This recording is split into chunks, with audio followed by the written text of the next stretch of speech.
Hello, ladies and gentlemen, I am PANCZASU, the mighty MIG spammer, and today I have something special for you.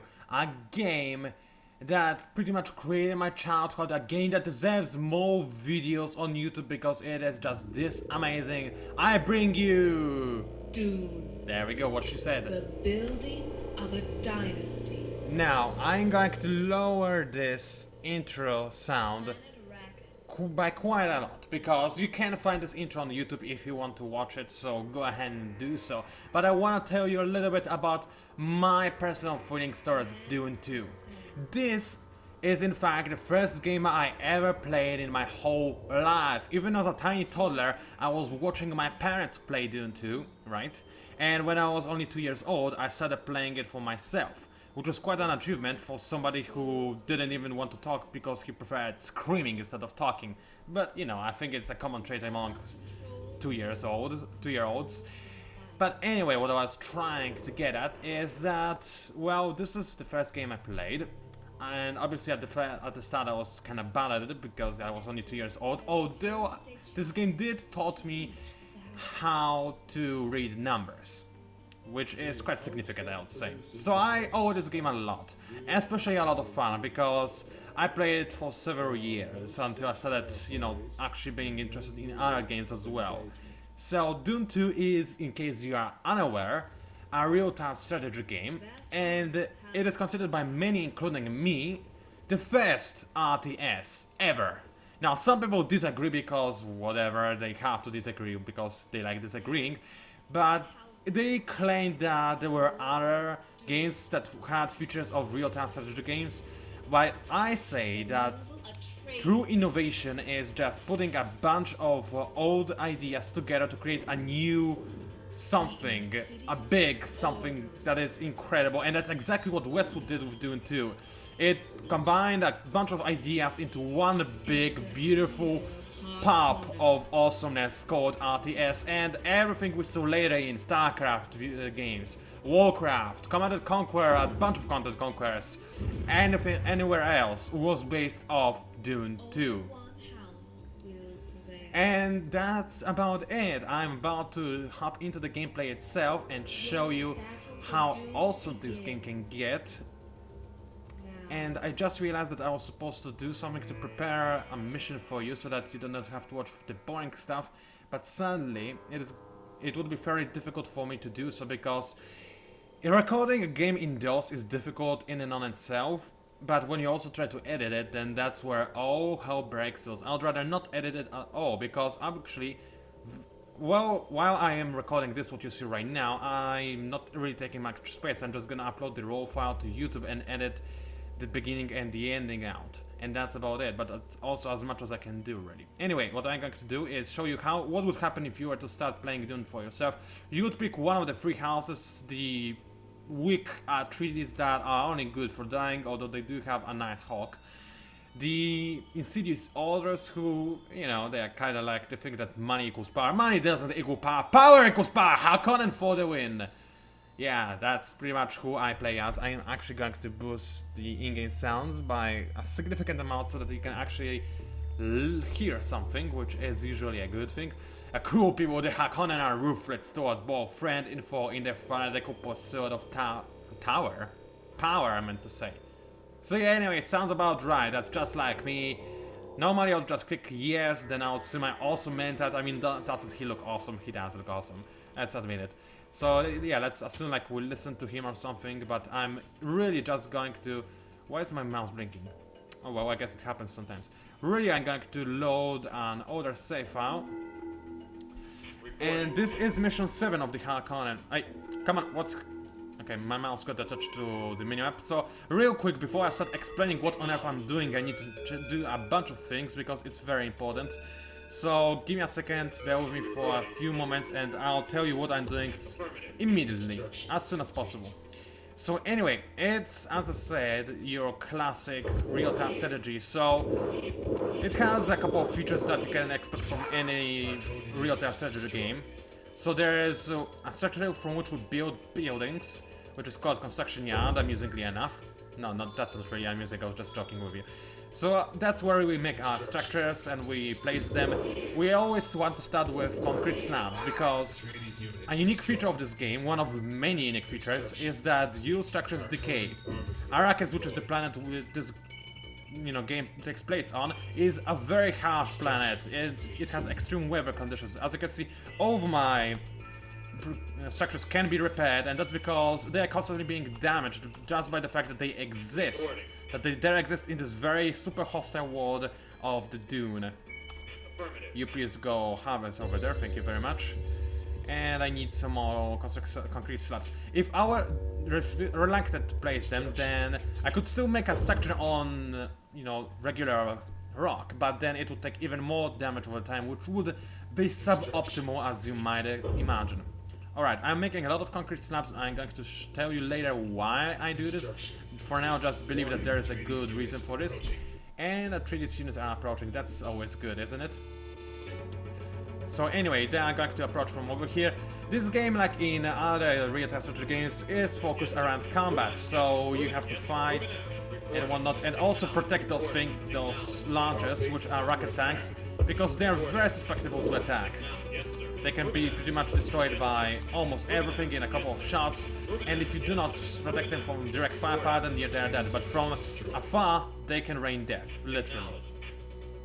So anyway, while I establish a solid line of defense, thank you very much, you go, I'll stand over there.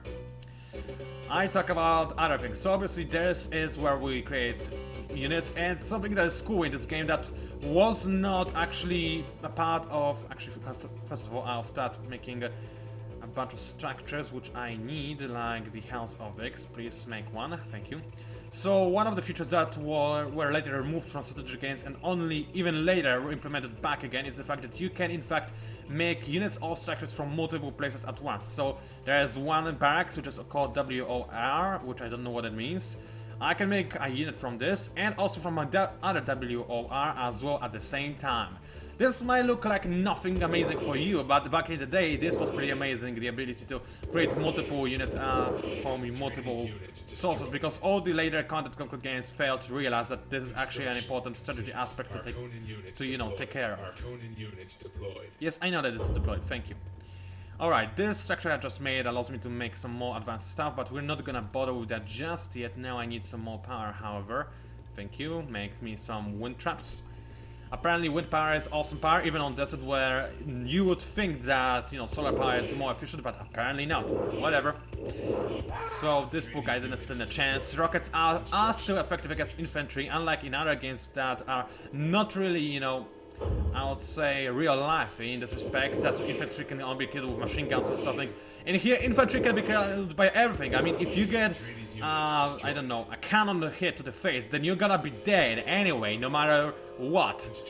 I mean, it might be a little bit more difficult to hit you, but still, the end result is just going to be the same regardless. So, anyway, what else was that I wanted to mention? Well, those were some of the unique features of Dune 2 that, well, as you can obviously tell, unique. So after I start construction of a structure I really need, which is a repair facility, I'm going to tell you a little bit about some of the stuff. For example, the fact that there is friendly fire in this game, and it works all the time. If I, for example, order this siege tank to attack, let's say that this is a 3D unit, who are my opponents obviously, and I want to attack this guy, then there's a high chance I would instead hit my own tank, because it's standing right in front of my other tank which is firing. Which is a really cool nifty feature in my opinion. I mean, the fact that there's friendly fire and that you have to take it into consideration, that's something I like a lot. It really is. Also awesome music, because hey, why not? It might be an old music, 8-bit music, but I don't care. Is it 8-bit? I'm pretty sure it is 8-bit. Anyway, let's repair what I can repair. And let's have a quick look at something else, which is maybe not unique to Dune 2, because newer Dune titles all had the same thing. But I'm gonna show it to you regardless. You do not only have to make units out of heavy factory. By the way, Devastator tank, which I'm about to build, awesome! Only Harkonnen can make it, and it's like the definition of awesomeness. It can tread on the spines and skull of its enemies, wreaking havoc and rain of death upon those who dare oppose the mighty house of Harkonnen. I love those things, they're amazing, and they are the most powerful tank in the entire game, so you wanna make them. But anyway, you do not only have to make units, you can also purchase them. There is the guild that is always stationed above the servers of Arrakis, and they're ready to take your order. So this is the starport. What is info? I don't know what it does.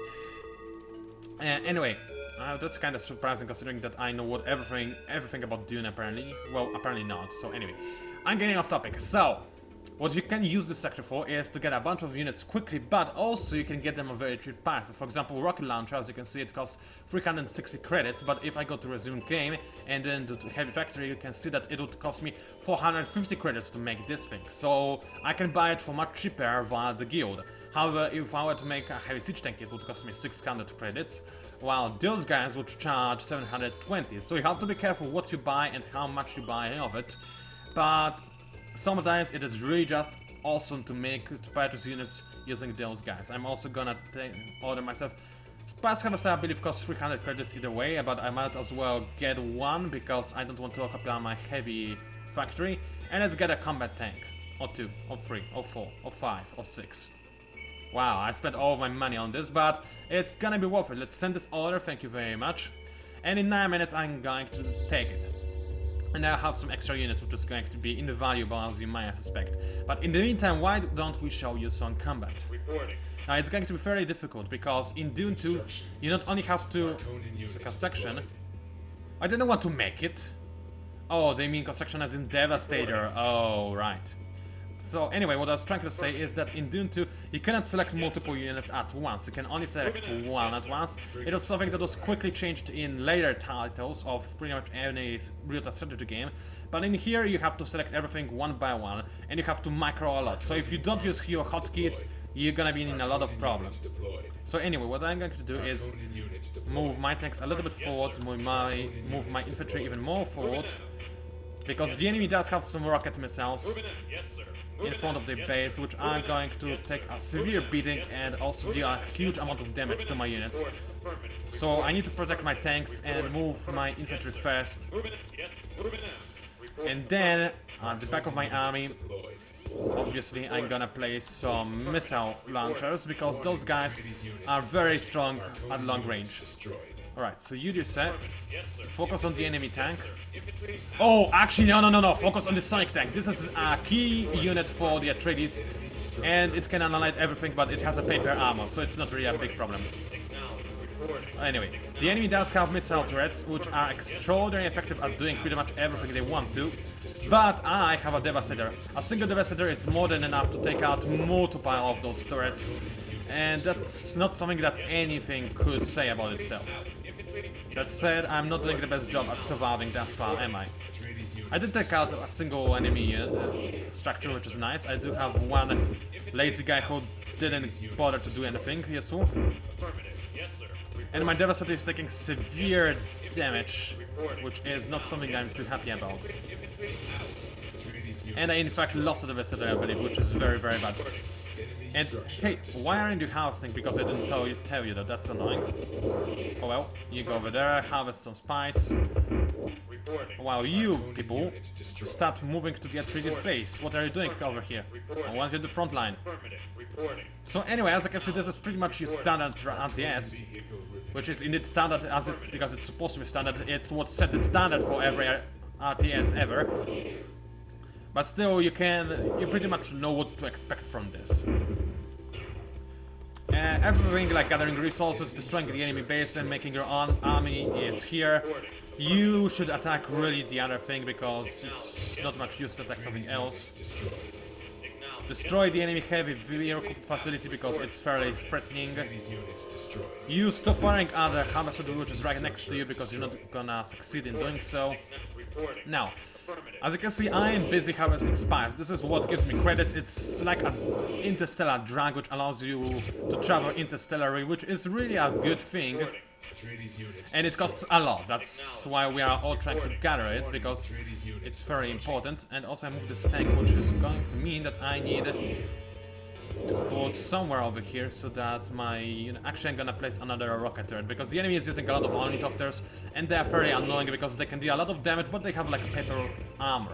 Also, it's annoying. The reason why I surrounded my repair facility with structures is because if there's nowhere for a unit to exit, then it has to be picked up by carrier and it will fly back into the battlefield right away. If that, however, is not the case, then it will, you know, exit just in the nearest exit, and this will be annoying. Anyway, I'm gonna place this turret, thank you very much. And you go ahead and attack this facility because it's fairly annoying. Everybody else, focus on the buggy or quad strike, indeed. You are going to be repaired, that's okay. You keep firing in this general direction. Now, I do have a critical amount of missile launchers, which should be able to deal with the enemy base relatively quickly, or rather significantly quickly. But I do need to find the enemy construction yard ASAP, because enemy construction yard is where the enemy miners can make their buildings, of course, and without it, they're going to be dead very, very quickly. Now, I know that on this map, the enemy has 2 construction yards, in fact, and that's very bad. They just made a rocket turret in front of my units, which is bad. So I'm gonna risk some friendly fire to take out this turret, because otherwise I might suffer severe damage, especially to my rocket launchers, which I need to conserve as much as possible. Now, they're obviously missile launchers, so they're very effective at long range, but at close range they're fairly horrific and they barely can do anything. But that's okay, I can deal with that. Now, in the meantime, I need to micromanage my harvesters. In this game, you have to micromanage everything in case you haven't noticed yet. Everything! If you don't micromanage something, you're as good as dead. Now what I'm going to do is make myself a spice silo, so that I can amass a bigger amount of spice. Otherwise, I will stagnate, which is never good in any game ever. Now, how much do they want for a heavy siege tank? A lot of money! More than it is actually worth. So how about I actually order... I could use some light attack tracks. I cannot make them myself because they are too puny for Harkonnen to use, but I do need some scouts, so let's ask for 3 of them just to make sure that we place an order, because this order will also change the cost of other things in the spaceport, and then hopefully I will be able to purchase siege tanks for cheap. Anyway, I do need more devastators, and yet another cool feature that is unique to Dune 2. When your things take damage, they are less effective. So your wind traps generate less power, right? So your factories create things more slowly and whatnot. So your well, I don't know what else. Refineries can gather less spice, but what is even cooler is the fact that this also applies to units as well. Damaged units fire less frequently, they deal less damage, they're less awesome in general, and if you want them to fight effectively, you need to repair them. Right, now I'm moving some units in the north location because I know that the Atreides have more base over there, which I need to take care of.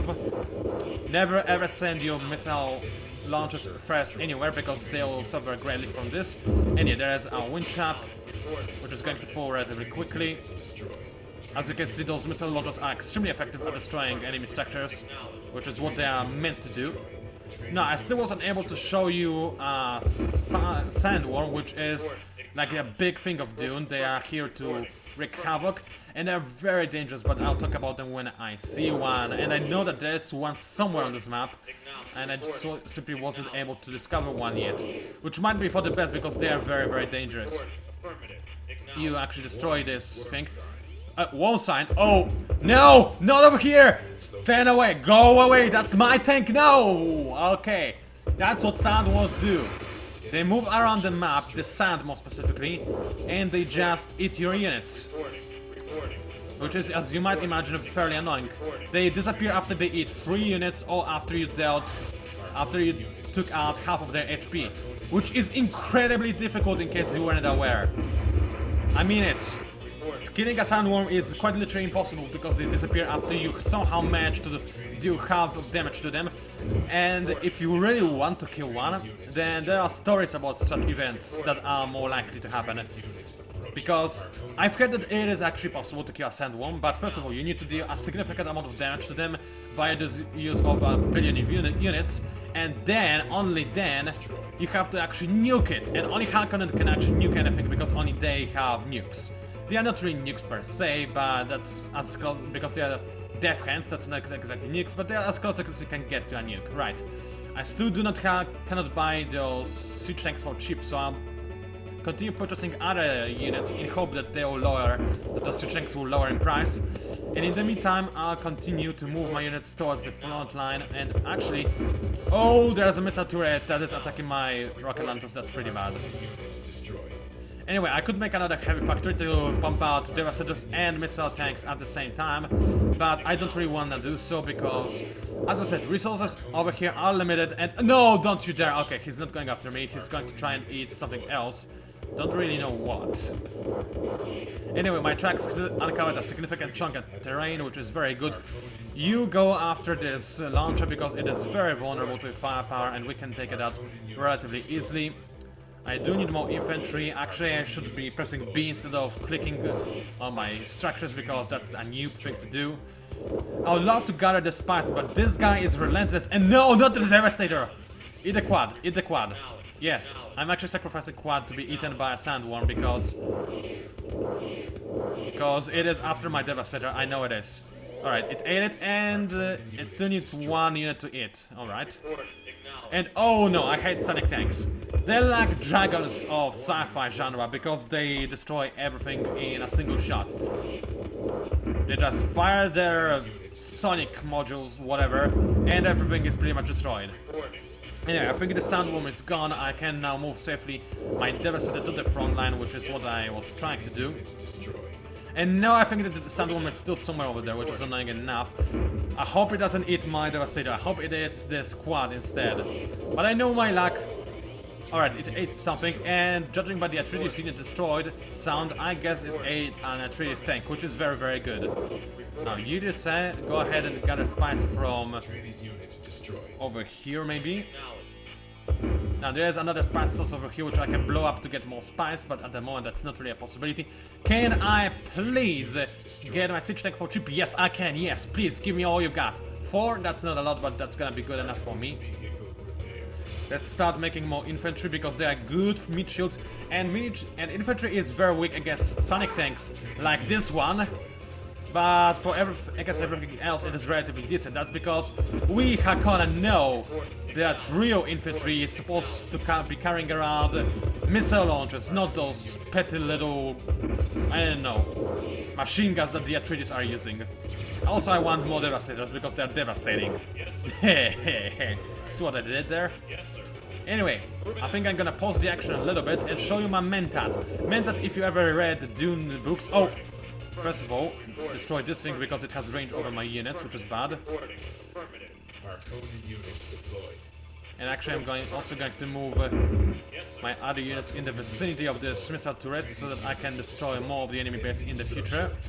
In this game, you do not get a single moment of peace. There's action all the time, and that's one of the reasons why I love Dune 2 so much. It's so action-packed, more so than many other titles. Okay, maybe not more so, but it's still very action-packed regardless.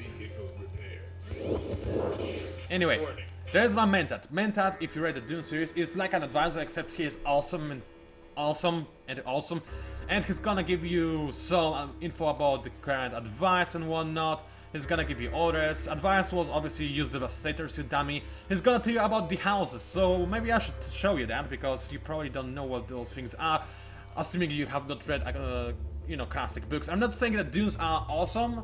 Dune series is awesome because it's a good series. There are better science fiction books in my opinion, but Dune games are the things that are amazing and that you should not miss out on because that's what made this genre, not genre, but this franchise, that's the word I was looking for, amazing. So anyway, Atreides, very weak and pitiful creatures, and they avoid military conflicts because they are weaklings and pumelings and whatnot. They are allied with Fremen, which is making them a little bit more threatening because Fremen are like awesome guys.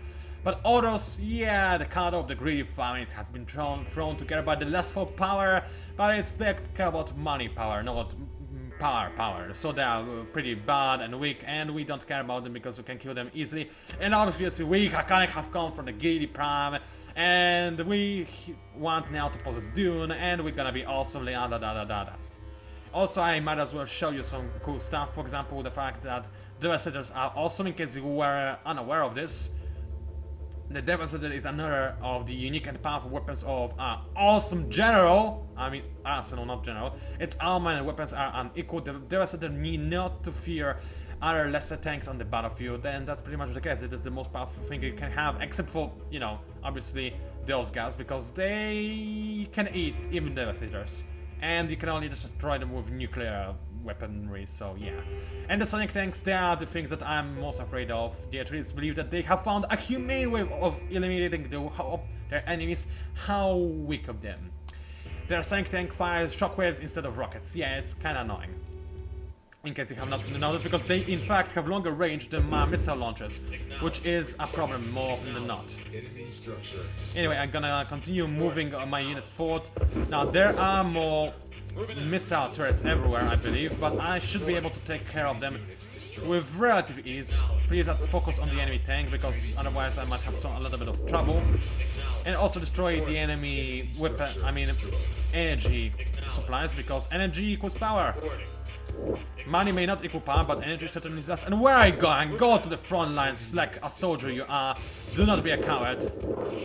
Anyway, you decide to stand over here so you can attack something quickly. What are you doing here? I guess I sent them here ages ago, but I don't want those troops to be here anymore. Actually, is it just me, or did the enemy...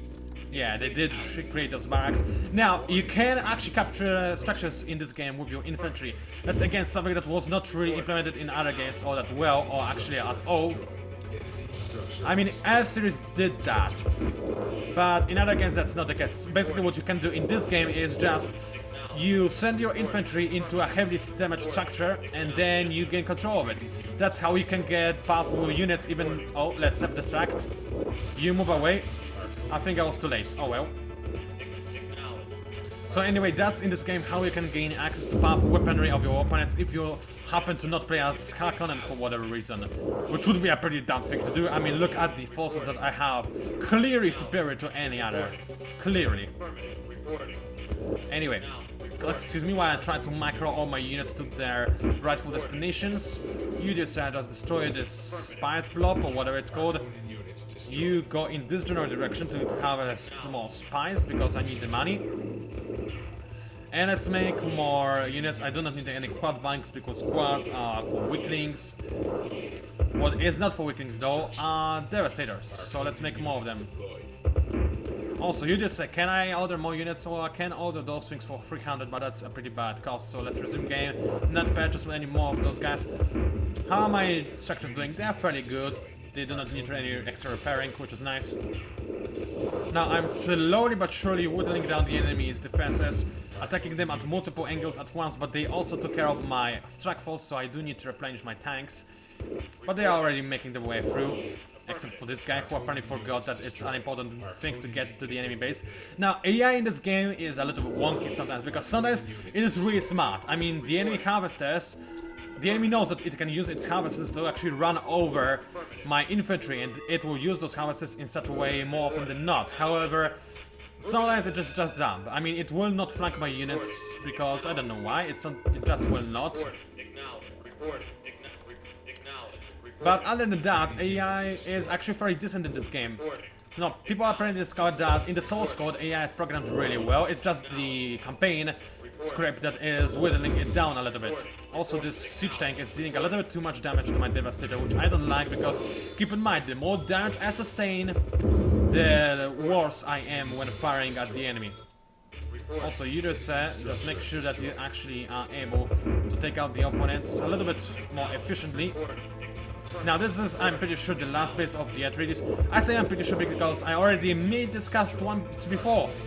Yes, indeed I have. The reason why I'm making it again is because, quite frankly, the previous cast was not really good. It was a little bit too chaotic to my liking, and I thought that I should just make another one, and that's exactly what I'm doing right about now.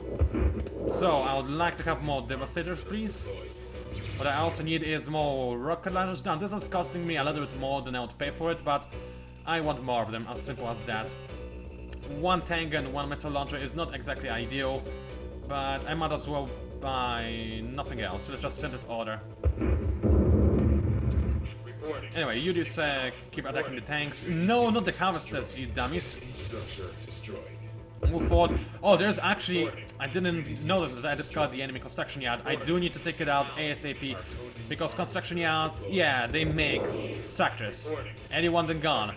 That's very self-explanatory, I know, but that's how things well, that's how things are in this game. Alright, construction is gone now. The only way for the enemy to remake his construction yard is to make an SMCV from this heavy vehicle factory. So I'm going to try and do my best to disallow the enemy to do that. Also, I keep spamming Devastators because, hey, there are Devastators and they are awesome. And you, Harvester, you continue harvesting what I wanted to harvest. Now, you may be surprised that those harvesters do not return to those spice fields on their own. That's because I do not have enough carrios. And when a carrier wants to, you know, pick up a harvester, but then there's another order placed that the carrier deems to be more important, then it forgets about harvester and it never picks it up in the end, which can be sounded as a little bit annoying, but hey, that's the nature of the beast. Keep in mind, this is a very old game, and it still runs like a diaper. Diaper? Why did I say diaper? Whatever, apparently this game runs like a diaper. And it's a good thing, apparently.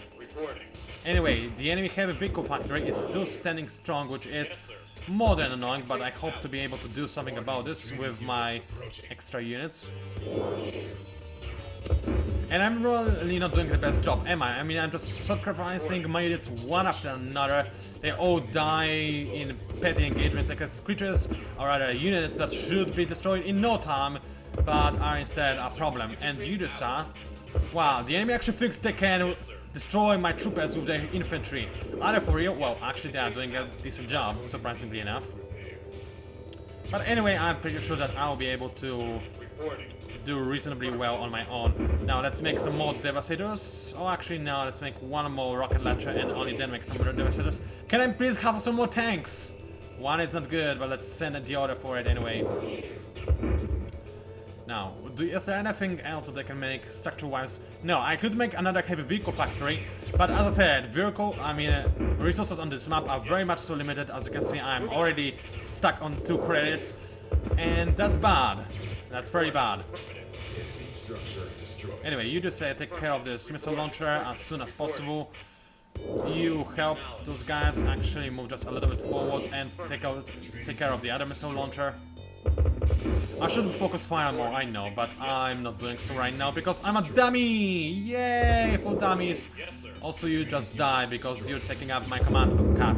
Now there is a limit to how many units you can create. You can only create 25 units, then you have to sacrifice some of them to actually do something else. But you can still purchase more units via Starport and exceed this limit. Now there is a very easy way to hack the game and make more units, but it's not really necessary. This game does want you to keep using your units all the time, because otherwise it would not be as fast as it is. Right now you just have to constantly spend your money, make sure that you're constantly at 0 credits. It's just like StarCraft, except it's not StarCraft. Anyway, I'm going to try and destroy this rocket launcher. I think the enemy base is almost destroyed, and when that is the case, everything will be wonderful and splendid. Come on, move a little bit forward, destroy this thing. Now, those walls are a little bit of a problem, but I should be able to take them out relatively quick. And the enemy is sending a lot of infantry in my way. That's when we know that the air believes that things are desperate. Which is good. I want the enemy to think that things are desperate because they are desperate for him. He's about to die in a horrible, lustful death. Whatever, apparently his death is going to be lustful. Whatever that's supposed to mean. Anyway, this missile turret is a little bit of a problem, but without power it won't be, and I'm not sure if it actually does have power. It might, but it might not at the same time. It is difficult to say. And in this game, like in many other real-time strategy games, after you take care of the last enemy structure, you just instantly win the game. You don't have to destroy the enemy walls or anything, which is nice, isn't it? I'm pretty sure that there was a stupid game. I mean, a game that was decent, except it required you to destroy walls. I don't remember what it was, but I guess it was a bad game. Anyway, you just said actually no, you were supposed to destroy the missile turret, and you actually helped this guy do it. You captured this, you destroyed this. And are there any other units on hold? No, not on hold. It was on hold because I ran out of funds when I was making my units. That's why it was on hold. And that's about it. I'm about to obliterate the enemy resistance, mop up the resistance, as you can say sometimes in some regions. don't know what I'm getting at, but apparently I'm getting at something. This turret does not want to die. The enemy keeps repairing it, annoyingly enough, and I cannot destroy it on my own. And it's about to destroy my Devastator, which I'm really not happy about. I'm not. Anyway, where are my missile launchers? Here is one. Here's another. Let's send you guys over here. This rocket turret does not want to go down. Anyway, you just squash those infantry units. Thank you very much. That's nice. And you finish the last of the enemy refineries. Well, we keep trying to destroy the turret. Finally, thank you. It took forever. Anyway, you just walk over this. Now, thing I also forgot to mention, you tanks actually have secondary fire. Because when they're close enough to the enemy, aside from firing the main gun, they can also fire a machine gun. Which is a pretty cool thing, because, you know, in real life, tanks can fire machine guns. Not all of them, but some of them can. And apparently in most of the RTS games, people tend to forget about it. Not in this one, though. Because the tanks do have machine guns. And I won! I feel like a complete awesome person right now. Anyway, my man that congratulates me, it is a pleasure to see the weak R3 is dealt with so severely. And now it is all the pleasure is mine, man. That we did a great job today in killing and slaughtering our opponents, and that's about it. It was PANCZASU, the mighty mix spammer. If you somehow managed to enjoy my introduction to Dune 2, how's it called? Either the Battle of Arrakis or the building of a dynasty, then please like my video, maybe even subscribe to my channel if you wish to see more videos. Also leave a comment because I do enjoy reading them and they help me out a lot. Thank you for watching and I'll see you online.